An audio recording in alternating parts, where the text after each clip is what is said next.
Good evening, ladies and gentlemen, and welcome to yet another great episode of Bahrain Now, your source of local initiatives, happenings, talents, and trends. I'm your host, Lara Sam'an, here to walk you through our exciting lineup of segments and personalities from around Bahrain. So don't go away, we'll be right back.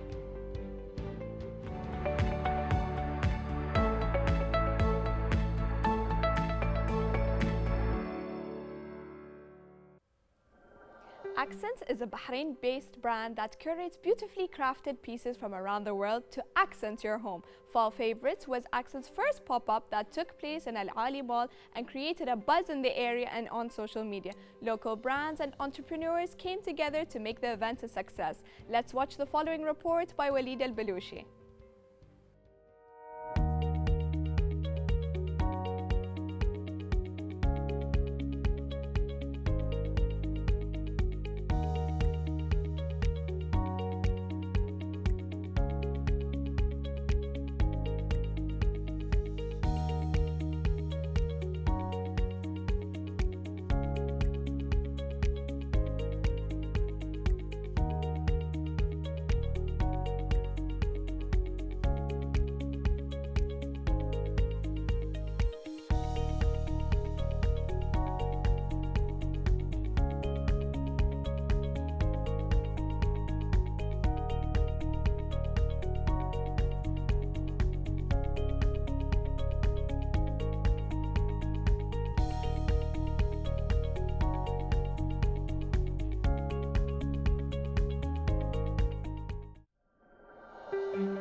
Welcome back. With us in the studio today, Tala, founder of Accents. Hello, Tala, and welcome to the studio today. How are you? I'm good. How are you? So please tell us, how did you get inspired to start Accents? So Accents started a good 2.5 years ago when I was still in the corporate world. I was a working mom, living in the 9 to 6 job. And I always knew it was in me that I wanted to have my own thing. I wanted something that's mine. But I was happy. I was happy in the corporate world. But what really expedited the process of me getting into opening my own thing were my kids.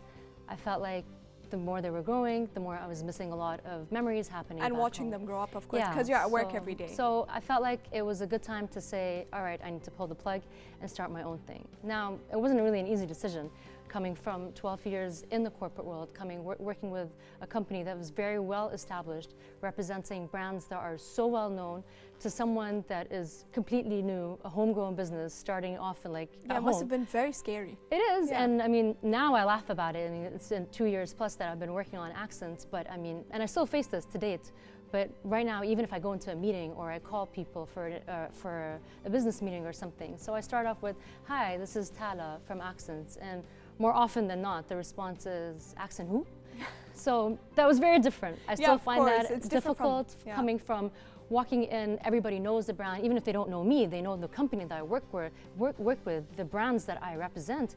And now I'm just someone that's starting from scratch. I mean, it's great. I took that risk. I love it. I don't regret it, but it is something that is starting from the beginning, starting from scratch, and sometimes being back at the sketchboard is a good place to start. Yeah, it's like you said, something different, something new as well, something challenging, I feel, especially that it's like, okay, I went from this to something completely different. I wake up every day, I don't need to be at my desk at 9 a.m. anymore. Exactly, but you feel like you constantly need to prove yourself. Yes, you constantly need to show who is Tala, who is Accents, why are you so different? What is Accents with an X? Why did you remove the 2 C's and put an X in there? I was literally just about to ask you, can you tell us actually the story behind the name, because you did type it with an X. It's not a normal accent, it's Accents. Yes, Accents with an X. There's multiple reasons, about like 3 reasons why I settled for the name Accents to represent the brand. First one being the most obvious one, working in the industry of home decor, there is a whole category called home accents. Home accents is basically accenting a corner, a table, or a whole house. So that was the main reason, or what instigated the whole concept of accents. The second reason was something that resonated with me. I come from a family, an extended family that has multiple accents / dialects, let alone languages. So I felt like that really resonates with me and my personality. And you wanted to incorporate these things into it as well. It just felt like it really represents of who I am. And number 3, I said 3, right? Yeah, I Yeah. only have 2, but But you're thinking of the third. Yeah. no, there is a third. There is a third. Actually, yes, there is a third, but I need my logo, which I do not have. My logo, the actual logo of Accents, the way it was designed. Actually, no, I do have my logo. I think, yes, I do. Perfect. The jug just saved my life. I know you told me not to pick things up, but the I jug don't have saved the my logo. life. Yeah. I don't know if the camera can zoom into the logo, but the logo actually has my name in Okay, Arabic that's in there. amazing. I don't know if you now, can see now it. I'm looking at it. I'm Can trying you to see see it. So Yes, that's I can. that's the ta. Ta, with yeah. the- Ta, and la. the Yeah, I can alif, see the it. lam, ta marbuta. Amazing. And, I love it. Yeah, so I love felt it. like it's me. It was my all-time favorite, and it was made by my husband. So Oh, that's more. meant- I was yes, just about to ask you who made it. I it love was my It's so husband. nice. It meant so much to me. So I felt like I had to settle for it. The colors were perfect. Blue is one of my favorite And colors. it's so simple, and it's like simple, Yeah, elegant, so yeah, like, and and it just can catch your eye one more. word. And it's so nice that it spells your name, so it makes it Yes, look very different. Yeah. Like, it's discreet. You can't really see it. It's not like out there that says Tala, because that's not what I'm looking after. But the concept of having my name somewhere in In there it, yeah. is what made me really settle for. And it makes that. it more meaningful as well at the same Yeah. time. Can you tell us, so how did your first pop-up go for the fall favorites? Fall favorites, yeah. That was our first pop-up. It happened a couple of weeks ago. To some extent, I'm a little speechless of the turnout. It was wonderful, much more than I expected. I'm ever so grateful. But I guess it came at a good time. People are slowly but surely coming out of the whole pandemic. It was good to come out and see new items, and I was so happy to be there. I mean, I started off with SmackDown in the pandemic, so it was nice to finally get to introduce myself and showcase yourself Yeah, more and more than just yeah. being behind just the camera behind on the Instagram. cameras and just Yeah. behind, like, Instagram and WhatsApp. So it was very nice to finally do that. Very nice to finally meet customers that we became friends. Some of them we've actually collaborated together, and I haven't even met them. So it was just so good to have them there at the pop-up, and at the pop-up where we showcased our fall collection, and it was really a breath of fresh air. It was not just Accents. There was, like you rightfully said at the beginning in the introduction, there were a lot of different entrepreneurs, local brands that really put their heads with me to actually make it the success it was. Whether it was the flower wall that we had, or the customized chocolates, or the lady on the cello.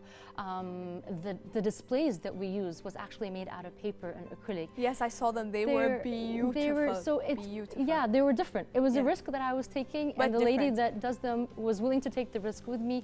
But it was just all of us putting that together that really made it what it was. And yeah, it was wonderful. Yeah. I'm Loved it. hoping there's going to be another pop-up coming up soon. Soon, yes. We will be part of the Zawaya exhibition happening in Moda Mall on the 25th, 26th, and 27th of November. So Okay. we are excited about that. We do have multiple other places that will be showcasing our items. I'm also excited about that. That's for this year. Next year, I might want to leave it as a surprise because we're still in the talks, but we're thinking about something a little bit more regional. Okay, I nice. would love if it works out, but if it does, Hopefully it'll be No, wonderful it for will, it will. I'm sure if you Accents. put your heart into it, it will for sure. Yeah, hopefully. Tala, can you please tell us about the beautiful pieces you brought with you today? Yes, sure, yeah, my pleasure.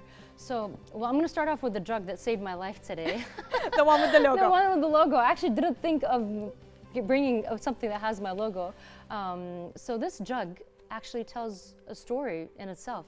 And that's a whole tagline of Accents. Every piece tells a story, Different story, and a okay. different accent. So this one is actually a jug made out of glass from the from the explosion that happened last year in Lebanon. Okay, that's amazing. So this is wow. the glass recycled, reused, and manufactured into a very traditional jug. And off air, you were telling me how this is Yeah, it reminds me of my childhood. Yeah, of my childhood. So grandmother, yes, it does. I mean, the glass was put together and brought into a traditional jug, which sold off really well also at the pop-up. It tells a story on its own. It's pretty and it's traditional. It never dies off in terms of meaning. So that's when it comes to the jugs. You've got the ishani, which is also very precious to me. It's a process usually made in Syria, specifically in Damascus, which is a process where you hand paint it. It goes into the oven multiple times until it comes into this form. Into this form to get this crackle feeling, the crackle effects inside and out, and to get that color. So can you imagine this blue was actually purple when it was painted? Oh, wow. When it goes into the Oven, oven it multiple changes. times, it changes color. So this is from Syria. You have the hand-painted pieces in Lebanon. So as you can see, the little details in them, they just add a lot of tiny, unique items in your house. And it makes it more meaningful at the same time. And there's a story behind them. Again, the whole concept of accent, that when you serve something like that, you can't not have a discussion or a conversation about someone will something. ask you something about it. Correct. And then we move on to Italian, which are one of my favorite Italian glassware.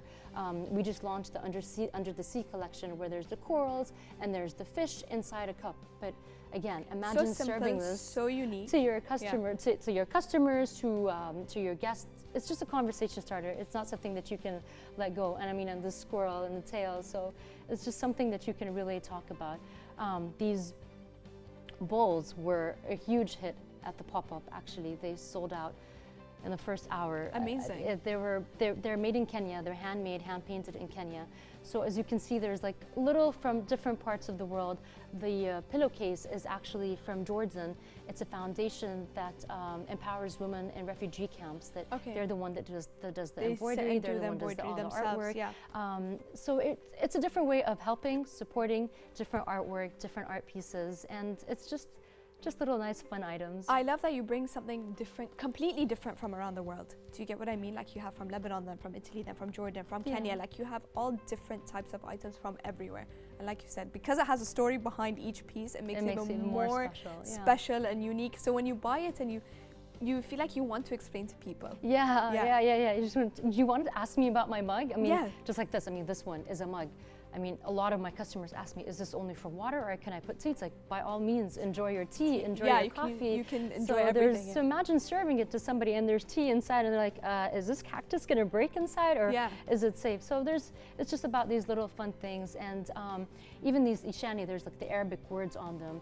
And the words are so positive, you know, they inject a lot of positivity to your guest, like rizq, saha, hana, hub, you know, the little things, you know, they're tiny things, but really make a huge impact on when you're serving and when you're hosting somebody. All the pieces are beautiful. And like you said, if someone served me the cup with tea and there's a little cactus, I'd be like, where did you get this from? And the cactus is like, do I drink or do I put it down? I just want to take a picture of it because it's so pretty.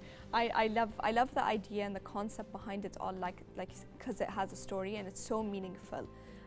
With that, what would you tell us is Accent's future plans? What are you planning on doing? Well, like I said, now the pop-up is at Zawaya is one of our biggest one. I do have a regional plan. It's a big one. I'd rather not burn it out. You want to leave it as a surprise? Yeah. But it would really branch out Accents around in the region. So I'm very excited about that. We just launched 2 days ago with Bahrain Foodie, the famous Donna Maria. She opened her restaurant, Donna Wonders in Lokmatina in Sheikh Ibrahim Center. So our pieces, a selection of our pieces will be sold there through her cafe. So that's one of them. We have another store that is also looking into showcasing our items. Keep it as a surprise. It's a surprise for all of us viewers. Yeah. I can't wait for that. I'm gonna sit now, follow you, and wait until you post. Okay, now we're going to be selling our pieces here. Perfect. Just make sure you follow Accents to the Next. Not yes, see. of course. Is there any message you'd like to add before we end the segment today? Well, it's a sentence I say to everybody that works with Accents, everybody that is exposed to Accents, even for the temporary basis. I share it a lot on the Accents platform, which is make a customer, not a sale. Everything else follows. And I really do believe in that. I've been doing it in the past 2 years. I've been operating Accents, and it really pays off. In the long run, it really pays off. It's not all about the sales. It's always about making a customer, making friends, you know, be human, have a soul. When you're not just trying to sell something. And somehow life will come back and it'll pay off. So many times I've actually gifted people something, and it's not about who they are or how we met or etc. But it's just about they love it. They felt like they wanted 2 pieces or 1, and I will just gift it. You know, I've gained them. I feel like I've gained them for life as a friend, as a customer, and someone that would, appreciate our love, support. And I mean, I'm ever so grateful. I don't take it lightly for people to trust in Accents, to love Accents, to support Accents. So yeah, make a customer, not a sale. I love the quote, make a customer, not a sale. Yeah. So thank you, Tala, for this wonderful segment. Thank you for having me. It was such a pleasure. Welcome. Thank you for being in the studio with us today. Ladies and gentlemen, stay tuned and we'll be right back for more.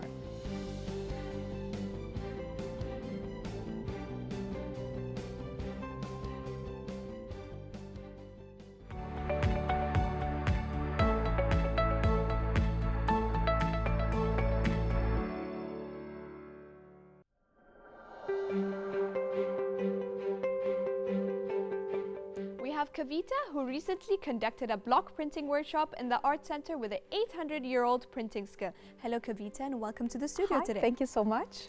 So, tell us, what is block printing? Right, so block printing is an age-old craft that we see, has kind of existed actually throughout the world.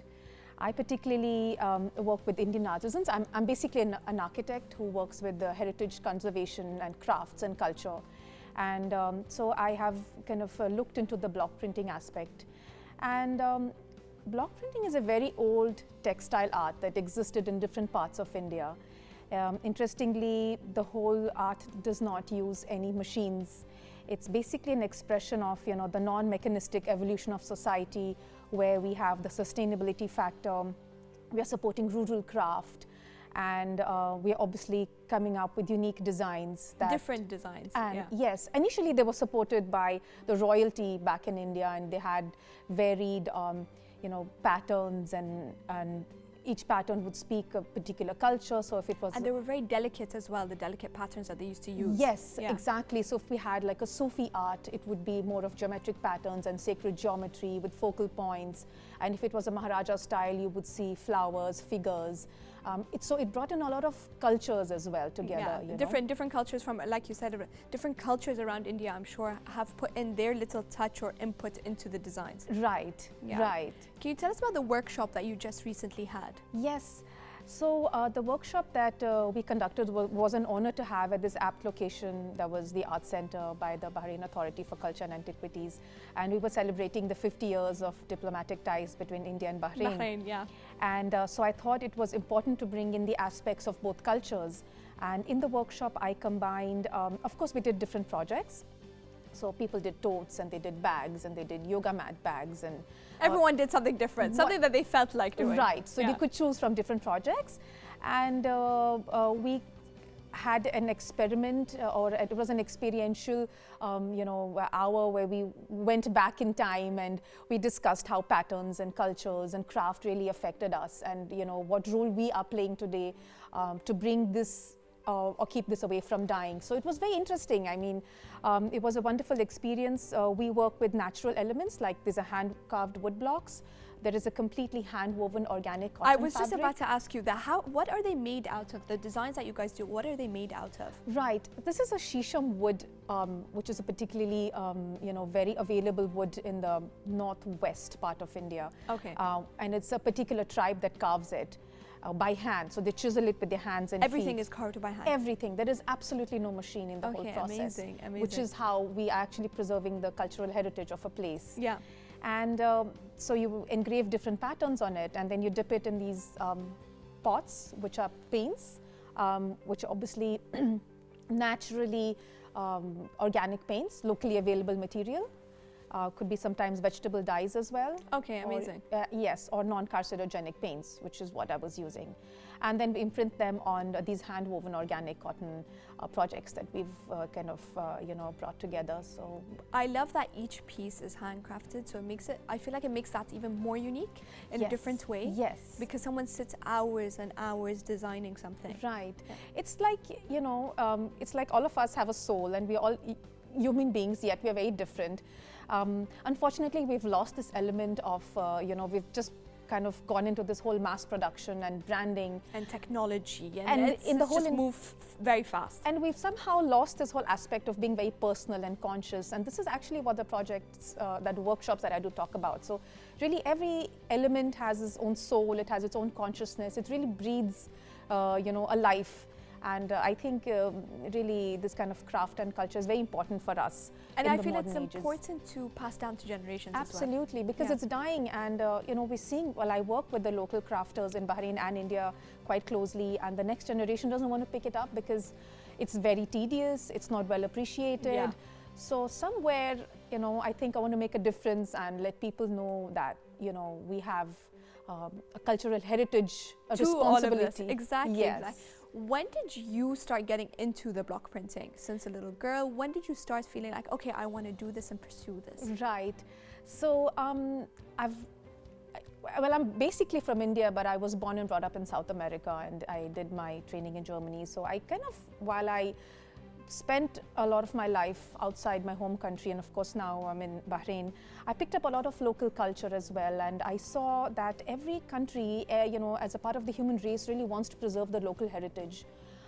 During my college days in architecture, I picked up the conservation aspect, and yeah, in one of my travels to India, I just felt very connected to these, you know, old palaces, and I saw the imprints, and then I went to this village and we saw these crafters working with wood blocks, and I explored more and more and more. And So I it got said, you more yes. interested into it, Yes. like, yes, let me do this. I just felt a connection with this craft, and then I've translated into my own ways, and you know, which different makes it, aspects. again, makes it more unique. Can you also tell us what we have in front of us today? Right. So I've brought out some samples of what we have worked on. For example, I have this table runner, and you can see here that this is a hand-carved wood block.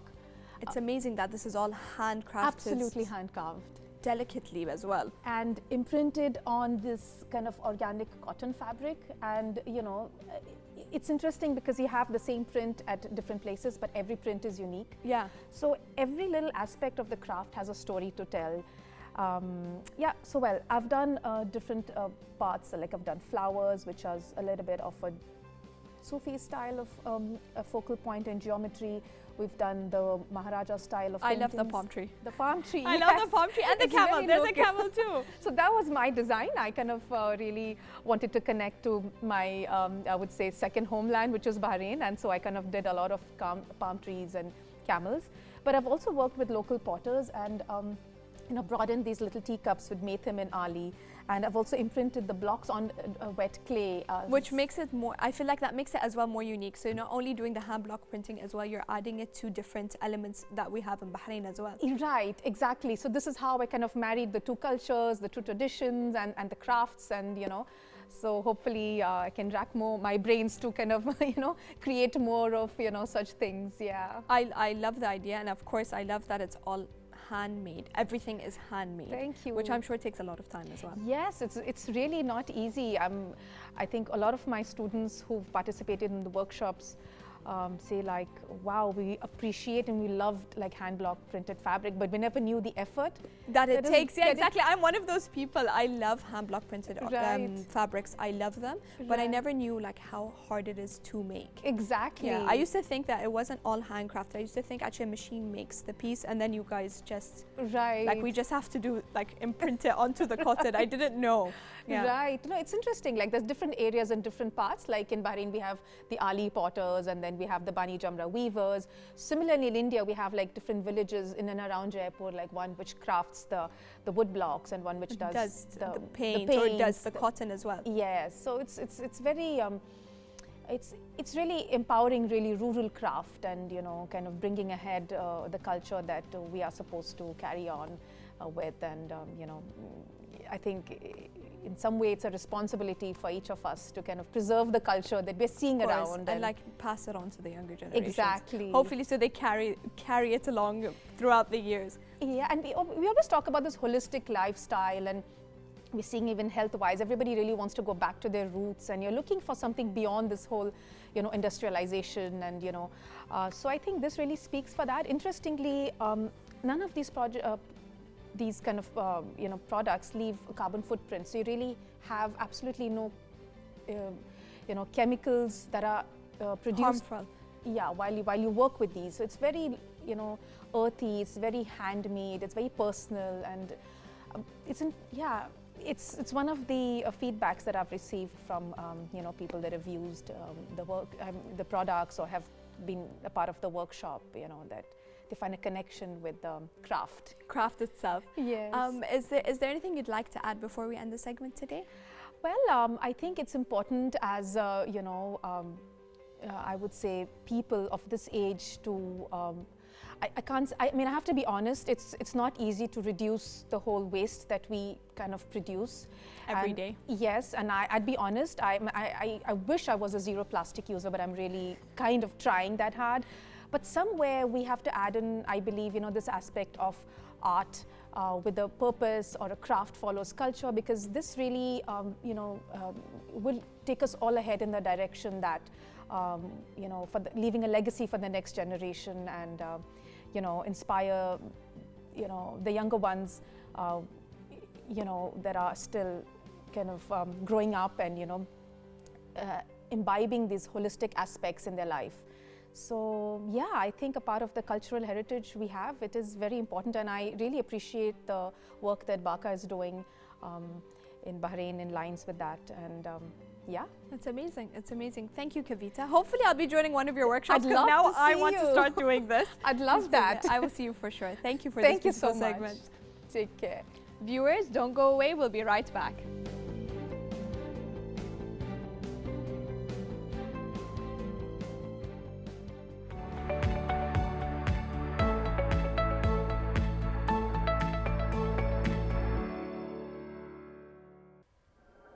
Now, for something a little different, let's take a look at what's happening around Bahrain in the following report.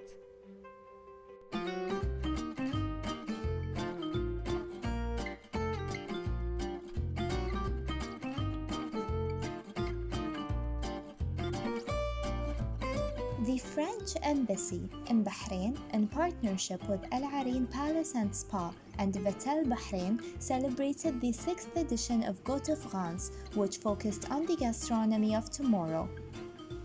16 Bahrainis from different backgrounds, influencers, and journalists with a strong taste for gastronomy were able to explore a part of the French art of living, as two chefs, Alexandra Marriott and Samit Kermi, were able to share their skills and cooking knowledge with the group in this cooking workshop. Yes, it's a special event, a worldwide event. We are very happy to organize this in Bahrain. It's called Goût de France. You can see here, Goût de France. The idea is to have a workshop with people coming from very different backgrounds, not specialists, not chefs, and they will cook and they will eat what they cook. So they have to focus to be very serious today. The focus this year is on a special region of France, Val de Loire. It means that, for example, the dessert will be tarte tatin, so with apples and caramel. So we are now preparing. We are only starting. This is why this is very clean, but I believe that after 2 hours it will be a bit different. So we are very happy, and thank you also to Al Areen who is welcoming us today. First of all, I'd like to thank His Excellency the Ambassador of France for giving us this chance to participate in something away from diplomatic, away from anything serious. Although it is serious, it's art of cooking.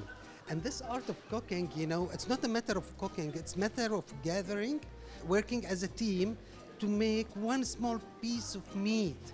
See, this piece of meat, when you eat it in a restaurant, you don't know that there is a big team behind it. When you taste it, and it tastes good because of the team spirit. Really, it's lovely. I love it, and I'm happy. I'm joining them in this beautiful gathering. Really amazing to see it in practice and to actually do everything that I've been learning about and seeing the French culture and cuisine in Bahrain. It feels wonderful, and to have people from France coming to Bahrain, have the ambassador with us here, it feels incredible. Reporting for Bahrain International, I'm Mariam Al-Bayati. Thank you for watching.